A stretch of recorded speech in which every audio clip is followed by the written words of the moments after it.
আসসালামু আলাইকুম। দিনামনিস কিচেনে আপনাদের সবাইকে স্বাগতম। আজকে আমি আপনাদেরকে বানিয়ে দেখাবো তুলতুলে সফট মালাই টোস্ট মিষ্টি। এই মিষ্টি বানানোর জন্য প্রথমেই 1 কাপ গুঁড়ো দুধ, 1/2 চামচ বেকিং পাউডার, 1 চামচ ঘি দিয়ে সমস্ত উপকরণ ভালো করে মিশিয়ে নেব।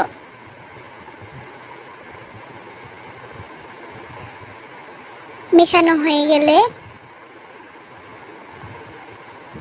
অন্য একটি বাটিতে একটি ডিম ভালো করে ফেটিয়ে নেব।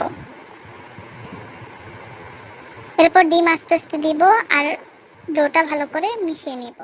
তো একটু তেল মাখিয়ে নিয়ে সবগুলো ডোকে মিষ্টির আকৃতিতে বানিয়ে নেব। আপনি চাইলে এটা গোল অথবা লম্বা ইচ্ছামতো বানিয়ে নিতে পারেন। একটি পাত্রে 1/2 লিটার দুধ নিয়ে পরিমাণ মতো চিনি দিয়ে মিষ্টিগুলোকে দিয়ে ভালো করে সিদ্ধ করে নেব। এখানে বিস্কিটের গুঁড়া আর কিছু পরিমাণ গুঁড়া দুধ নিয়ে নিয়েছি। আপনারা চাইলে শুধু গুঁড়া দুধ দিয়েও এই পুডিংটি করতে পারেন।